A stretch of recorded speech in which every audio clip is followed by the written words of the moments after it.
Howdy do, Poetry Freaks. Here we are again, episode 8 of Poetry Freaks. They're coming at you fast and furious, but it is time to do some readings from Poetry Freaks, Poems by the Dice, a collaboration with Pete Kelly, who is the poet in residence for the Dracula Society, lives in England, he's a shipwright, writes all kinds of wonderful vampiric poetry and creatures of the night and things like that. And so I did contact Pete and say, hey Pete, read some of your poems, film it, and we will put it in an episode of Poetry Freaks.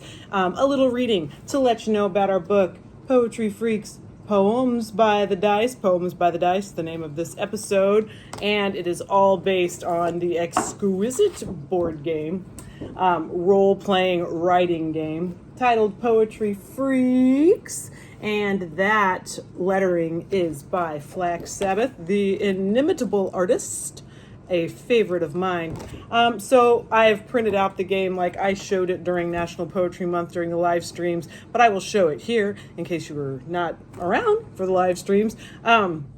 This is the whole basis of the idea of rolling the dice for poetry prompts. And for this podcast, I have been expanding the poetic moods and the poetic words, which appear in this game to kind of fit with whatever theme we have. And so I'm going to explain the game. Here's the board if you want to use the board. It's always upside down when I try to show it.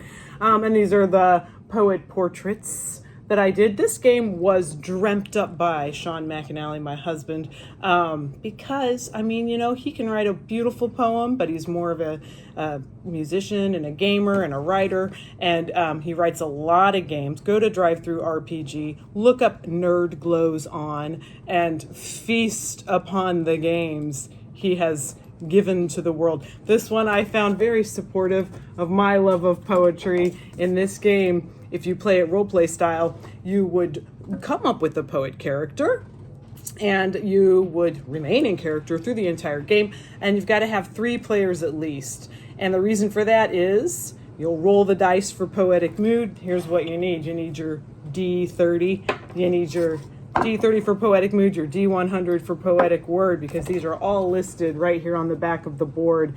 Themes and words. And so every player does this. Every player takes 3 or 5 minutes or something, 10 minutes. I don't know how long they do it. I've never actually played it as a game. I know that he and his buddies did play it once, and I wish I still had my hands on the poem that his friend wrote, because it was about fear of airplanes, and it was wonderful, and I don't know where I put it because that was like 8 months ago or something like that, 10, I don't know. But so as your poet, you write your poem. Everybody writes one depending on what they rolled for mood and word. And I believe everybody rolls for their own. I don't know. But anyway, then each poet reads in character his or her poem, their poem, and then everybody votes. That's why you need 3 people, so that you can't vote for your own. And so you're writing to entertain, and furthermore, everybody votes on their favorite. So you need at least 3 people.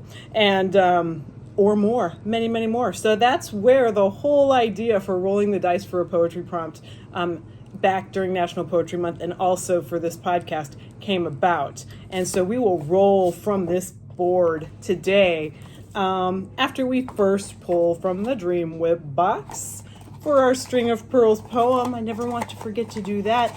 Let's see what our next line shall be. Ooh, it's folded up. It says, the folklore doesn't frighten, it delights us. What terrifies is truth. In, and then ...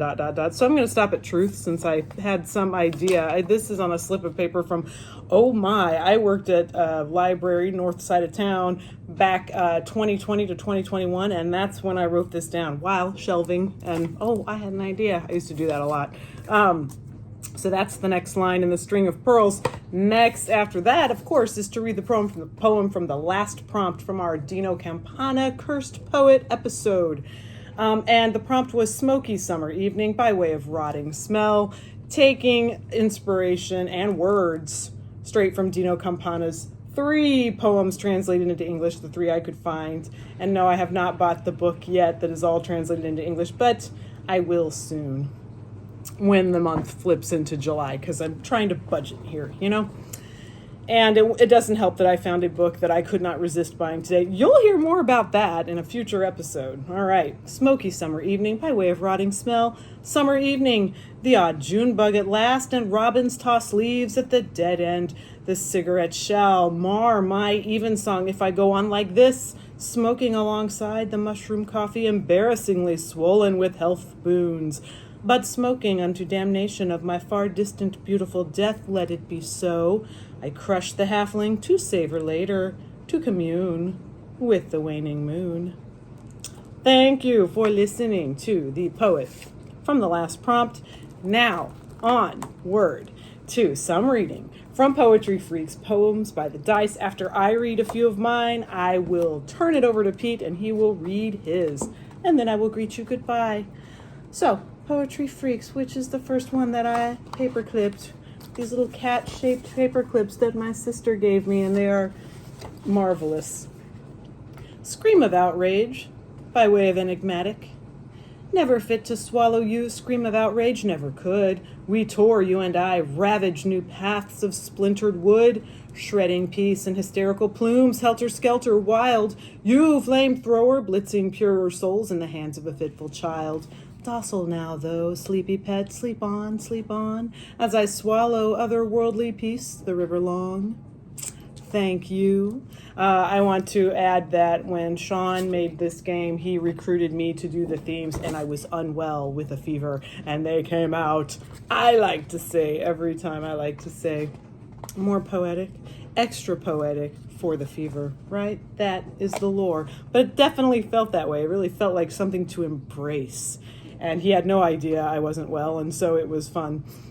Okay, Grandmother, by way of oblivion, is the next one. Grandmother, lonely, lace-veiled cigarette machine dream, troves of purple beads and mostly spent red lipstick, metal-tubed. My bright smeared child mouth veiled under black lace and photograph, pants pockets sloppy, linings disheveled. Grandmother died of drink, no aroma of hot cookies. She made fantastic beans, they said, and testified that she was incredibly funny before her demons woke. Her sewing box of amber plastic remained on the bathroom shelf, ghostly, long after she was gone. Not gone to oblivion, never forgotten, sealed now in amber of verse. Grandmother poem. And further, erotic tango by way of apparition. It was the tango of death, the close embrace, chest to chest in a threepenny opera, that made the apparition. The ruinous choreographer with the strongest poetry, and the illicit erotic tango, flexible abbraccio, flow of enfolding, immaculate rapture, spectral. The air darkened, cooled visibly, sprouted cobwebs and ghostly tones of pipe organs and shattering glass, and the eternal dance, all else faded, senseless, beside the point. Thank you. And finally, tea from a skull by way of elegance. Starlight here, bones, roses, dirt, and a skull to hold your tea. Your mother consults a fortune teller. The mind of your love wanders off from its dwelling place. Was she your December rendezvous? You take your tea from a human skull with the impertinent elegance of a bare-chested poet. He's in his grave now. Pour the tea. And thank you for your attention during my reading. That one was about Lord Byron. There will be an upcoming episode.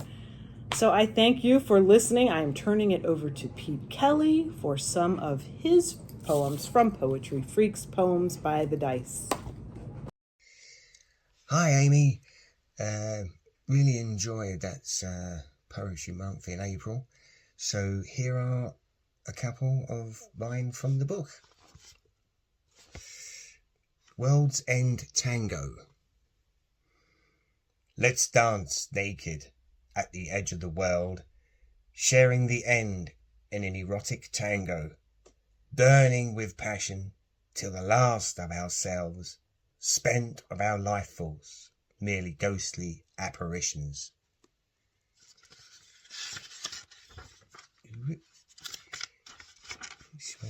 This one is Electric Chair. Tit for tat, so tasteless and cheap. We're nurtured, matured, exquisite revenge, with its notes of satisfaction and joy, can be savoured from the best chair in the room, smiling whimsical as you acquiesce to the voltage flowing through you.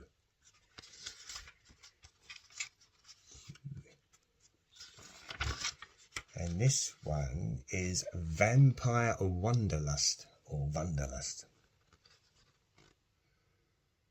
I would pray for your soul, if I didn't partake of them, a delicacy since turned by a charming gal, promising the world. So upon a wanderlust I am, tasting many a soul, being they are on tap, so to speak. I personally recommend the more mature. They have such depth of flavour. Contrary to thinking, being without a soul does have its benefits. A panacea no less for all things human I neither need or feel. Of all the changes, one thing remains. Sunrise, eyes fall down. This one's Losing Memory. A lot of thoughts to think, but the mind was slow, meant only to calm with alcohol. A nebulous longing slips between memories, inside a reasoning no longer lithe. Days of street glory, where ran the blood of a next generation. Tomorrow was for taking, now so diminutive an aspiration. As a supernova explodes in brightness, diminishing in size, falls into itself.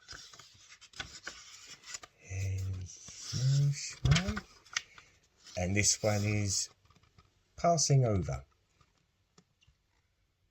Above a cemetery, floating demure, in the arms of kindest angels, souls depart in a graveyard dance, their epiphany of life passing over. Thank you very much. Thank you. Oh, thank you, Pete. Exquisite. I love this collaboration that we did, and I'm just thrilled about it. And it is now available on Amazon.com and other places where books are sold. And that is Poetry Freaks Poems by the Dice by Amy Zollers McAnally and Pete Kelly. So thank you for listening. Whoa, almost forgot to roll for a new prompt, right? Got my 30-sided die, got my Poetry Freaks the game, which is pay as you like, by the way, on DriveThruRPG. So you could pay like 11 cents if you wanted to and have it as your own. If you print it out, if you have a color printer, which I do not, it is in glorious color, the poet portraits. So just so you know. I know I held it upside down again because you have to flip it because it flips right side up when you do this. Okay, that's a fun detail. At least how it printed out for mine, and then I laminated it. Because I'm a nerd and I want it to last forever. Okay, 30-sided die for a poetic theme. And we got 7. And 7, mood number 7 is Old Hermit. That one came up a couple of times at least. And, 2 times, and I probably squashed it after that. Maybe I only let it be. I kept rolling it, but I don't know if I wrote about it more than once. So that is the poetic mood for the next episode. The 100-sided die, please, could you appreciate this sphere with me? And we will roll for one of 100 poetic words. And I'm going to roll it around in the whiskey glass, too, so it really gets a good roll.